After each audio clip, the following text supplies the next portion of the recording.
Hi everyone, and welcome back to Story of the World Highlights. Today we'll be discussing Chapter 15.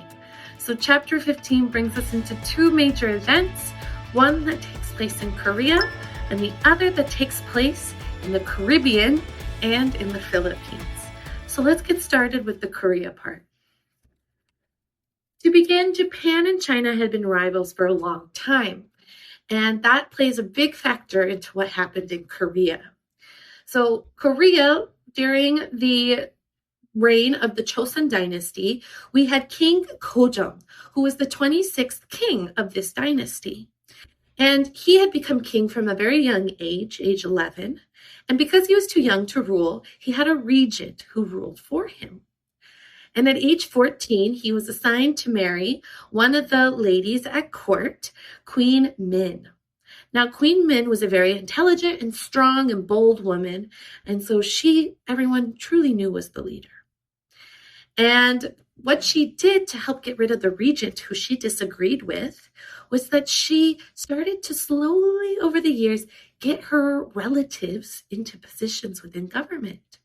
So when she was 22, she, with the backing of her relatives, was able to convince the regent to leave. Now, the reason she and the regent had some differences of opinion was because the regent was very old style. And in old style foreign relations for Korea was that they only did business with China. This was part of the reason they had the nickname the Hermit Country.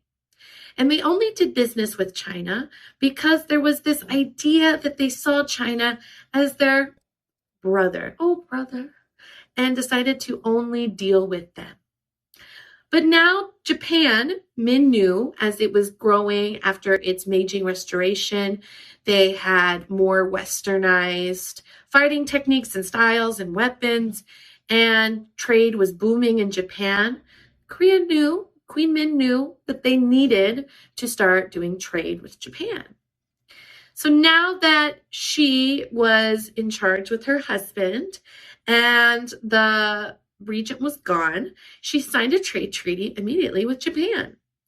Now, this was good, but Japan and China, they had to have a discussion about this because both places kind of wanted to take over Korea. Korea is a small country that sticks off of China, so China wants it. Korea is right across the waters from Japan, so Japan wants it. So both countries wanted it and didn't want the other country to have it. So they made a deal. They said, how about we both equally take care of Korea? Now, this was all good and well, but in 1894, South Korea saw in the southern areas a religious uprising called the Tanghak Rebellion. And this was starting to look quite similar to the Taiping Rebellion that happened in China years before. Now, Queen Min was very worried about this and didn't want it to turn into a civil war. So she reached out to China and said, China, you dealt with the Taiping Rebellion. Will you come and help us put down this rebellion before it escalates further? And China said, of course I will. And they sent a British ship. They borrowed one and they loaded it up with Chinese soldiers and sent it toward Korea. Now, this was a big problem for Japan because part of their deal was neither would send soldiers into Korea without the permission of the other country. And China didn't ask Japan before it sent soldiers towards Korea. So Japan said, China's trying to take Korea, not fair, and sunk their battleship with their soldiers on it. Now, this was what began the war, and the war continued on between the two countries. But remember, China was weak. It had just fought the Taiping Rebellion. It was still dealing with the opium crisis. And so Japan, as it had more modern weaponry and modernly trained soldiers, Japan easily was defeating China. And within 8 months, they were able to go from the south of Korea and push the Chinese all the way back to China in 8 months. So China had to surrender. Now, they signed a treaty. This treaty that they signed said that China had to give Korea full independence and never try to claim ownership of it. And additionally, they had to give some of their land to Japan. Now at this, the Europeans got excited. They said, ooh, this is the time. This is the time to attack and claim parts of China because China is weak and losing lands already. And this was known as the scramble for China, kind of similar to what we heard of with the scramble for Africa. Now, while this was all going on, Japan was still in Korea. It hadn't left. And Queen Min, she didn't like this. She said, I don't have a good feeling about this. I should try and get some support from outside bigger forces. So she wrote a message to Russia and said, Russia, will you help me protect my small country against Japan and China? Unfortunately, this letter was found out by the Japanese, and the Japanese sent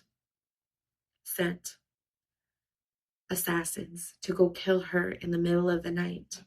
And in October of 1895, 3 assassins did kill Queen Min in her queen's palace, and then they fled to Japan. Now the rest of the world said, whoa, Japan, those people just killed a queen. You should do something about that. Punish them. And Japan went, all right, okay, calm down.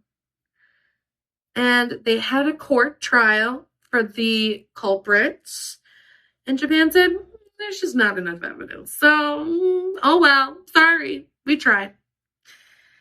And that was the beginning. 15 years later, Japan did take over South Korea, kind of as Queen Min had predicted. That's the end of the Korea portion.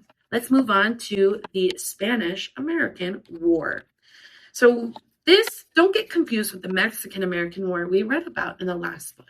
This one is the Spanish-American War. It was between Spain and the United States. So to start off, Spain, as we know, was a big colonizer. It had lots of countries and areas that it had claimed and colonized. Some of those included Cuba, Puerto Rico, which are in the Caribbean, south of the state of Florida. And it also had areas in the Pacific Island region, like the Philippines and Guam. And this particular chapter story starts in Cuba and Cuba's desire to have independence from Spain.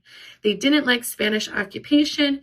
They realized that Spain was just profiting off of the Cubans' hard work and resources.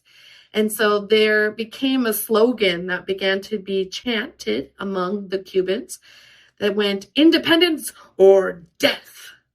Very dramatic. Well, that's how they felt.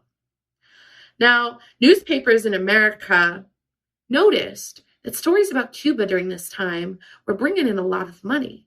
2 newspapers in particular, the New York Journal, whose editor was William Waldorf Hearst, and the New York World newspaper, whose editor was Joseph Pulitzer. They noticed this especially, that they could get rich because of selling more papers with Cuban stories. So they said, we must continue to run Cuban stories at all costs. And this is where real fake news began, because some of these stories were pure exaggerations or not even true events. They kept claiming eyewitnesses saw this happening, but they were just making it up because they wanted to sell more newspapers. Now, Hearst even went as far as to hire an artist to go down to Cuba and draw horrible scenes of the occupation of Cuba by the Spanish. And the artist contacted Hearst and said, it's really not that bad down here, boss. And he said, listen, man, you furnish the pictures, I'll furnish the war. And sure enough, as coincidence would have, in February 15th of 1898, the USS Maine, a battleship for the U.S. Navy, which was docked in Havana, Cuba, exploded. The Spanish said, I swear, it wasn't me. But the Americans were convinced it must have been a Spanish spy. And unfortunately, 266 Americans died. The newspapers took this in a storm and kept publishing things saying, remember the Maine, and the U.S. should go to war, trying to convince Congress to declare war, because in the U.S. government, only Congress has the power to vote on whether the United States goes to war. In April 19th, 1898, just 2 months after the explosion and sinking of the Maine, Congress okayed war against Spain. And the leader of the Navy in this operation was Theodore Roosevelt, the Theodore, aka Teddy Roosevelt, that would later become president one day. He was the head of the Navy during this time, and he sent soldiers to attack Spanish navies everywhere. He sent soldiers to attack in Cuba, Puerto Rico, Guam, the Philippines, and they were attacking these navies everywhere, and Spain could not keep up the fight. So in December 10th of 1898, that same year, they signed the Treaty of Paris. Yes, this is another Treaty of Paris, Spanish-American edition. And in this treaty, Cuba, Puerto Rico, Guam, and the Philippines changed ownership, not independence, changed ownership from the country of Spain to the country of the United States. The Philippines people were furious. The Filipinos would not have it. They were mad about this, refused to acknowledge it, and elected their own president. His president declared war on the U.S. Unfortunately, they were no match for the U.S. The U.S. defeated them instantly, captured their president, and told their president to pledge loyalty to the U.S. and step down as president.